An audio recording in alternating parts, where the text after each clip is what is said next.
Hello everyone, how's it going? And welcome to today's Wild Rift video. In today's video, I'm going to be showing you all 5 of the best champions that you can play for patch 5.1D. These are champions that you should be playing for your final climb of this season. Since the new season starts in 3 weeks, make sure you use and abuse these champions before they get nerfed in patch 5.2. Some of these champions received huge buffs in the most recent patch, making them extremely powerful, but there's also one champion in this list who received a nerf, but it didn't actually really affect them too much because their crowd control, their tankiness is still way above the rest.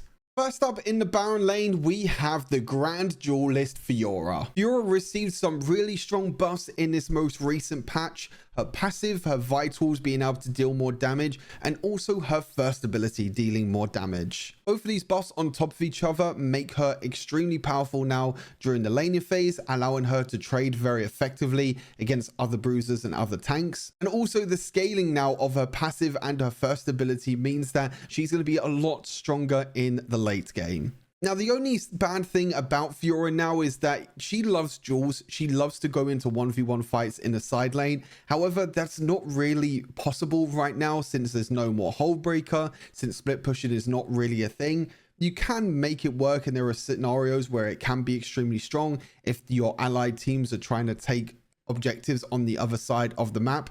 However, she's still going to be extremely powerful during a team fight, especially if she can use her ultimate effectively, her lunge, and she still has a lot of mobility to get onto the backline.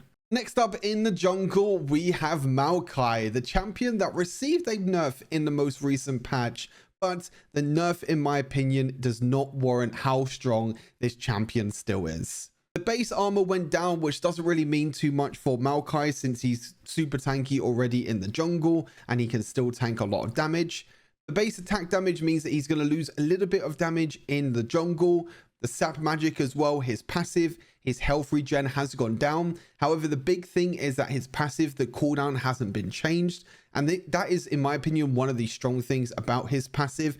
The health regen going down is still pretty nice for a nerf. But the cooldown of this passive means that it's up so often during a fight. So you can keep healing, you can keep auto attacking and sustaining throughout an entire team fight.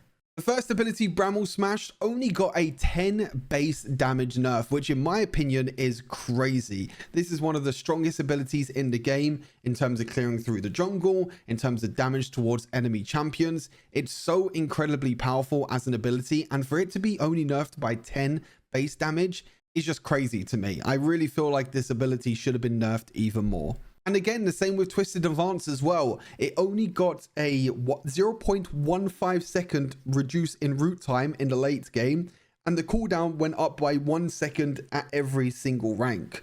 All of these nerfs to Maokai did absolutely nothing to him at all. He still has the same amount of crowd control. He's still super tanky, especially with the build that you go for Sunfire as well. Amaranth's Twin Guard, these extremely strong tank items. And since Maokai wants to stick on enemy champions, it means that Sunfire is going to be able to help you deal a lot more damage. And also being able to get the roots, being able to use the ultimate as well super effectively means that he's still going to be, and still is, one of the strongest junglers in the game. Next up in the mid lane, I can't really believe I'm saying this, to be honest with you, but we have Yasuo. But we don't just have any Yasuo build.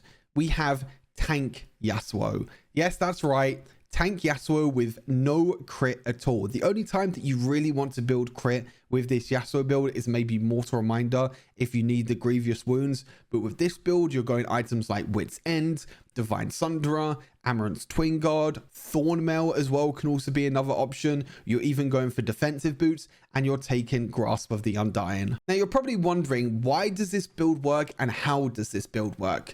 Well, the big thing with Yasuo is that his base damage is extremely powerful, and also his shielding is also extremely powerful from his passive.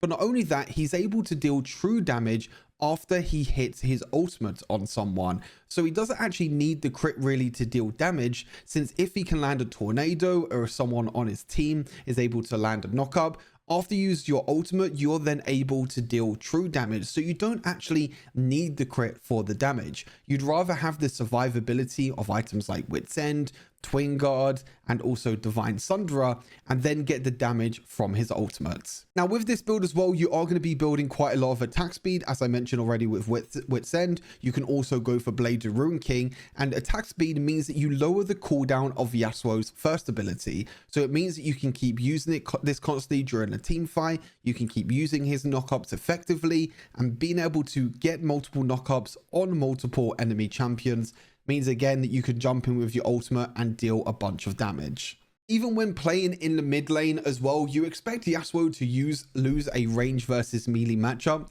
but every single time that a ranged champion, say someone like Syndra for example, walks up to try and poke and use abilities, Yasuo can just use his wind wall to deny a lot of damage. And also, as I mentioned, his passive shield is still extremely powerful, or even Yasuo can use his dashes if you're very strong with Yasuo, and if you know how to use Yasuo. You can dash to minions, you can dash forward, take positive trades, and be extremely powerful when it gets to the later stages of the game. Next up in the ADC role, we have Varus, but this isn't AP Varus, this is AD Lethality Varus. With the buff that we just received in the most recent patch, the Piercing Arrow now does incredible amounts of damage, meaning that you can now go back to the Manamune build with Ghostblade, with Edge of Night, with Serratus Grudge, and be really powerful with poking. And with this on top as well, you can go for First Strike, which means that if you're able to land an ability beforehand, so for example, your third ability or your ultimate, you can then use your first ability and deal true damage thanks to First Strike.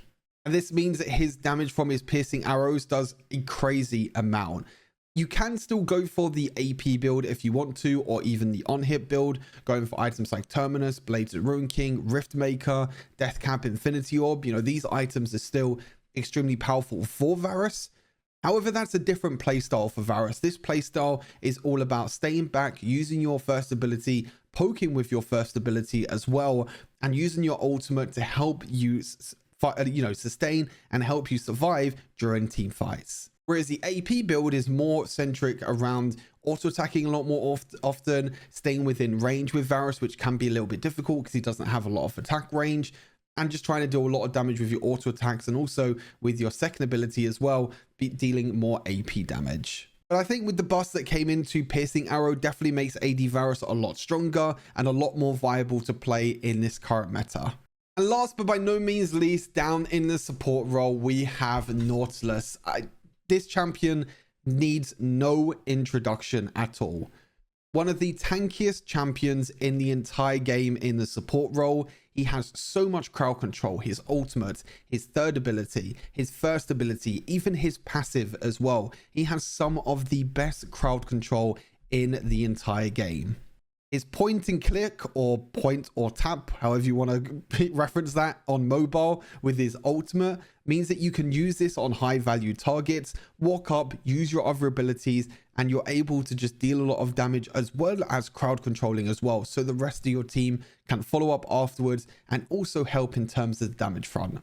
As I said, it's not always about the crowd control, it's not always about the damage. His tankiness as well, and being a frontline tank for your team is always going to be crucial.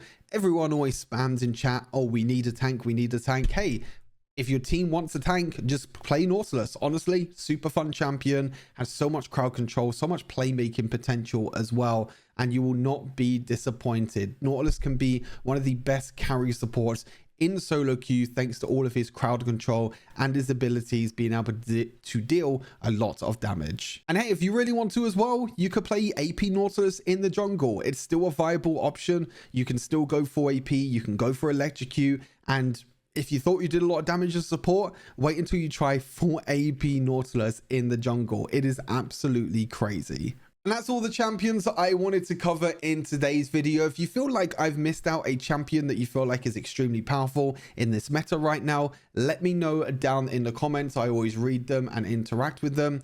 And as always, take care of yourselves, and I'll see you all in the next Wilder video. Peace.